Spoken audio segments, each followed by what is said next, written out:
እኔ እንኳን አሰብቀተው እነሱም ህጋዊ በሆነ መንገድ አይደለም ሄደ ኤርትሪን ክትርጉመልኩም ይግራ አሰብ ኤርትራውያን ወን በህጋው መንገድ አይከዱን። ስለዚህ የሚያስቡ ከሆነ አሰብን በጋራ ጥቅም ለጋራ ጥቅም ማዋል ስለዚህ ዝሐስቡን ተኮይኖም አሰብ ናይ ሓባር ረብሓ ሙዓልዩ ይብለሎ ተዘይ ኮይንኸ እንሪና ለጋራ ጥቅም ካልዋልክ ደግሞ እሱ አይቀርም። ስለዚህ አሰብን አስቀራለሁ ብለት ይጠፋ አሰብ ንሓባር ረብሓ እንተ ዘይውዕልካ ግን ይቀርን አሰብ ከትርፍ ይልካ ክትጠፊኻ አይብለካሉ ክትጸንት ይኻ አይብለካሉ ታ ስማ ምክንያቱም በውጊያ እንሄድም ሰላማዊ በሆነ መንገድ እንሄዳለን። አይባጭ አዲበላ ክጃሃር ጀሚሩስ ታናይ ቀደም ምርኮት ዚላቶ ቡግ አይን ኸይድን በሰላም መንገድ ኸንከይድና ዝብል ሓዊስላ ክትጠፊኹ ምን ድሕልካ ዳ ብምንታይ ዳም ክጠፍኡዳ ቡግ ከም ዘይትስዕር ስለዝፈለጥካ ድዩ ቡግ አይኮነን ይልካ አይባጭ አዲበላ ከዚህ የተነሳ አሁን ጉዳዩ ኢትዮጵያን በማመስ ኤርትራ በሰላም ትኖራለች የሚል ፖሊሲ ነው ያላቸው። ይሄ የሞኞች ፖሊሲ። አንተ የሰው ቤት እየበጠበጥክ አንተ በሰላም አትኖር። ሰውን ሰላም አሳጥተህ አንተ ሰላም ልትኖር አትችልም። ስለዚህ መስታወት ቤት ውስጥ ቆመ ሌላ ሰው ላይ ድንጋይ መወርወር ምን ሊያመጣ እንደሚችል ይታወቃልና የኢትዮጵያ የባህር በር ማግኘት ጉዳይ ምንም ጥርጥር የለውም። ናይ ባህር ጉዳይ ምንም ጥርጥር የብሉን ይብለኩም ወሎ ኢትዮጵያ እና በጽበጽካ እና ረበሽካ በሰላም ክነብር የዝብል ፖሊሲ ይዘለዎም በሰላም ክትነብር አይትኽልን ኣብ መስትያት ገዛና ተቀመጥካ እምን ላዕለን ተወርዩርካ እንታይ ከም ዝፍጠር ይፍለጥ እዩ ወዘተ ዝብል መፈራርሒ እዩ ሂብኩም ዘሎ ገዛዕዮ ኤርትሪን እዚኣ ናብ ኣወል ስዒድ ኣብ ጽሕልስቲ እንታይ ከም ዝምልሰሉ ክሰምዒና መቸስታ ናይ ኣምሓርኛ ጸገም ስለ ዘለትኩም እዚኣ ተሓባቢረኩም መቸስ ኩሉ ሻዕ ተጋሩ ኣብ ጎንኹም ኢና ኤርትሪን ኩሉ ሻዕ ኣብ እንግዳዕ ትግራዋይ ኢኹም ትነብሩ እሞ ኮመንት ጻሓፉ ሼር ከዓ ግበርዎ ይብጽሓዮ ኩሉ ንኢሳያስ ኣፈወርቂ እውን ኣብጽሕሉ ብርሃኑ ጁላ በቅድሚ ትማሊ ካብ ኮሎኔላት ንላዕሊ መብዛሕትኦም ዝተረኸብሉ ኣዘዝቲ ኮራት ንልዕሊኡን ክንብሎ ንኽእል ኢና። ኣዘዝ ክፍለ ጦር እውን ብፍሉይ ዝተዓደሙ ኣብ ዝነበርሉ ድህንነት ናይቲ ዓዲ ኣብ ዝተሳተፍሉ ናይ ድህነት ሓለፍቲ ዝተሳተፍሉ ናይ ፌደራል ፖሊስ ላዕለዎት ሓለፍቲ እውን ኣብ ዝተሳተፍሉ ብርሃኑ ጁላ ዝኣከቦ ኣኼባ ተኻይዱ እዚ ብጭቡጥ ዝበፅሓና እየ ዝነግረኩም ዘለኹ ኣብዚዩ ናይ ተጋሩ ክነንቀሳቀስ ንኽእል ኢና ተጋሩ ጀነራላት ኢና ዝብሉ እውን ከም ተሳተፍሉ ተገሊጹልና ኣሎ። እዚ ኣኼባ ገይሩ ኣብዚ ኣኼባ እዚዩ ካብ ዝበሎም ብደንብ ሓዙኒ እዚዩ ብጭቡጥ ዝበሎም እየ ዝዛረብ ዘለኹ ኣብዚ ኣኼባ እዚዩ ካብ ዝበልዎ ብሽምግልናን ብኻሊእን እንዳበሉ ከኽርምዎ ለምዘወን ክሕልፍዎ ህዝቢ ትግራይ እስካዕ ዝፈላልዩ ኣብ ትግራይ ዘሎ ሓይሊ እስካዕ ነበታትን ናይ ኤርትራ ጉዳይ ነኽርሞ ዝብል እዩ ነይሩ ተሓሳቦ ናይ ባሕሪ እንዳበልና ፖለቲከኛታት ቦቲን እንዳተንተኑ ሚድያታት እውን ብደንብ ገይሮም ካምፔይን እንዳገበሩ ኣብ ደገን ውሽጥን ዘለዎ ሓይልታት ኣሰሊፍና ሰራዊትና እስካዕ ነደላድል ካልኦት ተወሳኺ ጽዋርን ተወሳኺ ካሊእ ሓይልን እስካዕ ነጣይሽ ብዋናነት ከዓ ናይ ትግራይ ሓይሊ እስካዕ ንመቅል ኣብ ዓፋር የስልጥኑ ጸለምቲ ሃልው እዚኦም ቀስ እናበሉ እስካዕ ዝድልድሉ ኣዲስ ኣበባ ዘለው ኣዘዝቲ ሰራዊት ዝነበሩ ሙኻዕ ተጋሩ ዝኾኑ እዚኦም እውን ተደላዲሎም ሒዝና ኣለና ዝተወሰነ ሰራዊት እስካዕ ዝብሉ ክሕግዝዎም ምእንታን እንዲ ክነግረኩም በበይ ከስልፍዎም ከም ዝደለዩ ዝገርም እዩ። እዚ እስካዕ ዝገብሩ ነኽርሞ እዩ ነይሩ ብሽምግልና ብኻሊእ እንዳበሉ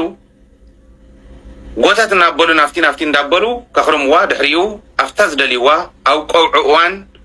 እዮም ንሶም ዝደልዩ ኣብ ቀውዒ ዝደልይሉ ምክንያት ኣለዎም። ሓደ ኣዝመራ ከይእከብ ቀውዒ እንድሕር ኣትዮም ናይ ቀውዒ ኣዝመራ እንተተቃፂሉ በክ እንተተሪፉ ህዝቢ ሙሉእ ሓጋይ ይጠሚ ንዝቕፅል ክረምቲ እውን ይጠሚ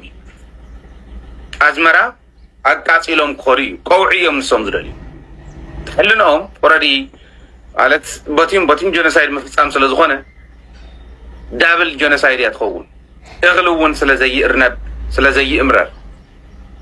ناوي تحاسيو نير حزي صمدو زولو زلو قمصنا يخول اليوم مريت تقرأ انت زي مليسنا تقارو اي غرمون عبشان دا يخرمون يقول له عز السراوي تقرأ تمزاولتي تفنقلتنا تقرأ نعم ربتهم كم اللس يوم عبشان دا يخرمون يقول له مريتنا خنا ملس انتايلهم مريتهم تمليسهم اتزحاسونا ايو يفرس الله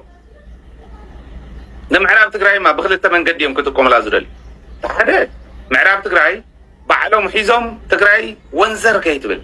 زي ارتراب بايسنا ايانا مسودان فلينا ايالنا مس عفار بايسنا بتحت قاعة مسامحرا وردنا خيزنا اياس لزغنا وانزر زي تبل تقرأي تخببت تقرأي حيزهم تيش ندبلوا من باري معراب تقرأي تمليسا مالت مربتنا عمليسنا مريتنا عمليسنا مالت نعوم ناي موتي كم يوم زقطروا سلازي كم لسخول اليوم سنفلال غيرنا يا انت تصنيحنا كن احنا حيزنا يا بمعراب تقراي زل سراويت كونه بلا علاي بسمين معراب زلو سراويت معراب تقراي مريتون تزيم ليسو ناتمتن خديو نعون دقلب الزل حيلون يلن አሰብ የኤርትራ አካል አልነበረም። አሰብ የወሎ አካል ነው በነበረው የክፍለ ሀገር ክፍፍል ማለት ነው። እዚ አውን ትርጉም ክሕግዘኩም ኤርትሪን ኩሉ ሻዓብ እንግዳዕ ትግራዋይ ምዃንኩም ይፍለጥ እዩ ሎሚ እውን እዚ ክሕግዘኩም ክትርጉመልኩም አባዱላ ገመዳ ይበሃል ኣብ ኤርትራ ተማሪኹ 5 ዓመት ኣብ ዒራዒሮ ድሕሪ ምጽናሕ ናብ ትግራይ ተሰጊጉ ኣብ ትግራይ ተጋሩ ተቀቢሎም ዓሊሞም ኦህዴድ ክምስርት ዝገበርዎ መስራቱ ኦህዴድ ኮይኑ ኣብ ኢትዮጵያ ክሳዕ መከላከያ ሚኒስተርነትን ናይ ኦሮሚያ ክልል ሓላፍነትን ዘገልገለ አባዱላ ገመዳ ዝበሃል ዋና ኸዳዕ ኦሮሞ እዩ ታይብል ከም ዘሎ ከዓ እታ ዝሓለፈት ዓሰብ ናይ ወሎ እምበር ናይ ኤርትራ ኣይነበረትን ኢሉ ቀፂሉ ዘሎ ሓንቲ በሓንቲ ክትርጉመልኩም እዩ እንዴት ሆኖ ነው ነገሩ በሙሉ የተገለባበጠው ለራሴ ማይገባኝ ይሄ ሆነበት ዋና ምክንያት ሁሉም አጀንዳውን ተጠቅሞ እቺን ሀገር ለድህነትና ለእርስ በርስ ሁከት ዳርጓት እንዲቀጥል ስለሚፈልግ ብቻ ከመይሉ እዩ ነገራት ተገለባበጠ አነውን ባዕለይ የተረደእን ይሉ እንታይ ማለት መስልኩም ኣብ ስልጣን በዓብይ ስልጣን ስለዝነበረ ከምቲ ዝበልኩኩም ናይ መከላከያ ሚኒስተርነትን ናይ ኦሮሚያ ክልል ፕሬዝዳንትነትን ኮይኑ የግልግል ስለዝነበረ ተሓታትነት ስለዘለዎ ኣብቲ ወላ ኢህአደግ እዩ ሰዲድዋ ዝብል ሓሶት ክሕሱ እንድሕር እዩ ምኒልክ እንዲ ሰዲድዋ ምኒልክ ዝቆራይ ምኒልክ ይሸይጥዋ ንኤርትራ ምኒልክ ይሸይጥዋ ንጅቡቲ እንተኾነ ግን ኢህአደግ እዩ ህወሓት እዮም ክብል እንዲ ኸወንጅል ደልዩ ከመይሉ እዩ ዝተገለባበጠና አይጉን የተረደእንን እንተኾነ ግን ተሃገር ክሕምሳ ክብፅብፃ ስለዝደል እዩ ኢሉ እታ ነገር ሸፋፊን ወሐሊፍ እየፈለጉ ህዳሴ ተመርቋል ምንም አማራጭ የለው እየፈለጉ መንግስታችን የማዳበሪያ ፋብሪካ እየገነባ ነው እየፈለጉ መንግስታችን ጋዝ እያወጣ ነው እየፈለጉ ሌሎች የማዕድን ስራዎች እየተሰሩ ናቸው እየፈለጉ ከተሞቻችን ገጠሮቻችን መበልጸግ ጀምረዋል እየፈለጉ ሌሎች የቱሪስት ማዕከላት እየተገነቡ ነው የሚቆም ምንም ነገር የለም ስለዚህ ይፈልጋሉ ግን አይቆምም ብቻ ሳይሆን እነሱ ይጠፋሉ ይማሩ ተሃገር ክብጽብጻ ስለዝደል እዩ ኢሉ ይጠጦብልዋን ይራንቶ ሕዝኻ እየፈለጉ ዝብል እናደለዩ ማለት እዩ ተሃገር ክብጽብጽዋ ሕምስዋ እናደለዩ ፋብሪካ ተመሪቁ ናይ መዳበሪያ ተመሪቁ ግድብ ተመሪቁ ይብለሎ ግድብ ዝመረቆ ኦሮሞ ዝመረቆ ግድብ የለን ተጋሩ ሰራሕናዮ ኢትዮጵያውያን ሰራሕናዮ እዩ ወልሓንቲ ኦሮሞ ይቃወምን ይዕምጽን ይዝነበረ ኦሮሞ ዘፍረሶ እምበር ኦሮሞ ዝሃነጾ ትካላት የለን እንተኾነ ግን እንታይ ይብለሎ ንሳቶም እዮም ክጠፍኡ እምበር ጠጠው ዘብለና ዋላ ሓደ ነገር የለን ንሳቶም ክጠፍኡ እዮም ዝብል ደጋጊሙ ዋፍታ መወዳታ ሰሚዕኩም ባክትኮን ትኽእሉ ኢኹም ትምስ ጉጅለ ዝኸድዐ እዩ ናይ ጉጅለ ተለኣኣኺ ኮይኑ ናይ ሓደ ጉጅለ መፈፀም ዝኾነ مش حزقنا قجلة خيدس نحن قجلة نحن قجلة مسارحهم مسخونا قجلة ناو تعبوا تزغد كاطبوين ولا نحن قجلة خيدس ناو تعبوا تزغيد وين ورع تزغيد وين أسجد تزغيد مخنيات مخنا نابب نفتر جنوسايد فصملنا خيدس مس حدا قجلة خوينام كم ديس لزجور كم ديس جبرين عاوزي خاوة زنجب خاني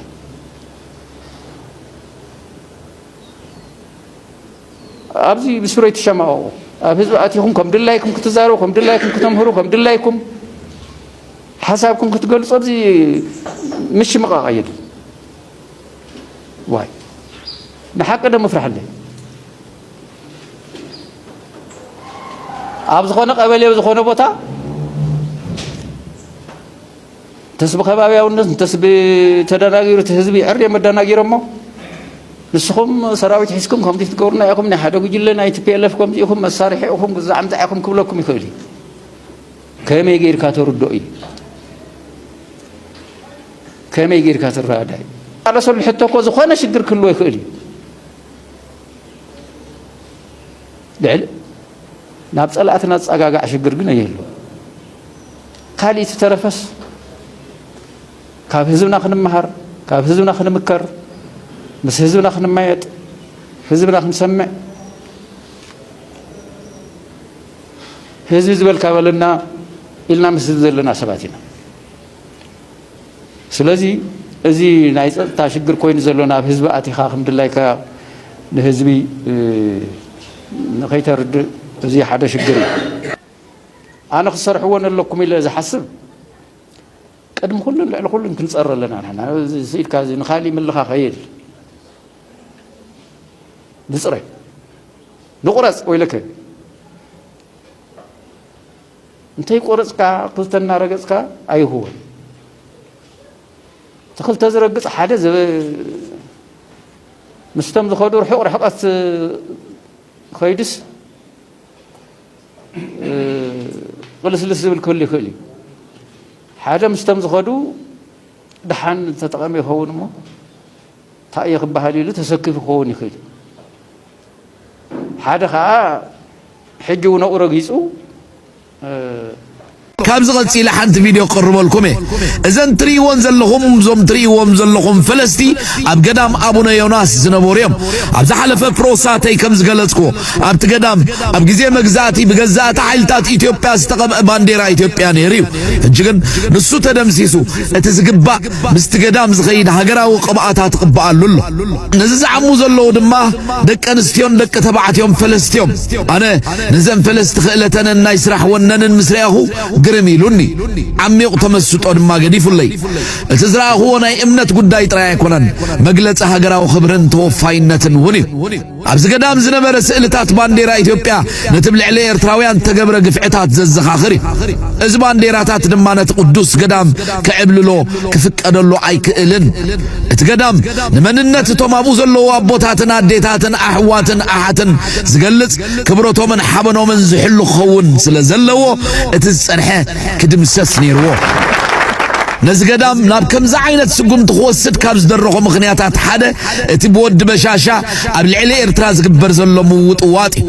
ود بشاشا خاب قرچت العلي سلاما مكببارن تزمرت من البات اتنناي كلتي وزبتات تاريخا وركبات ززخاخر ملكتات كم مذكرتا شلل متباله انتخونه ود بشاشا مريصو زلو ناي افلالاي مغدي نزقدام نابزز وسودو سقوم تخمزه مرح غيرول عن كل قداياتناون كمو يخون بسن كزي ودق عشل حزب إثيوبيا مسكالوت حزبتات نزنبرو متأسارن زخرن زهس السقومتات والسدال أبي إرترات رايزي كونب سودان قبسي صومالن كالوت ناي كوينات كبرو خهرمن كله شلل تباهيلوم زنبرو كم بانديرا إثيوبيا زعم السلو ملكتات نشقونا حدقان شقرن سلززخاخرو يقليون فرقاني زندقان استيو فلسطي زوم فلسطي بلعول طبب نسرح كعمو مسريخو هجراو حمن بتن سقطا مريصن كاب عالم زرحقاون بتغبارن عبي دمص فطير خن غود كم زخالي نصيرو لي ابزلنا يا عودي بتوفاينت مسرح مننتن كبرتن ايرتراونت نزل عالم تعقيبون تخبيرون كم زخيت كنغبر كم زلنا كابزوم فلسطين مهاروي تقعيت وفيات ابالات قدام ابونا يوناس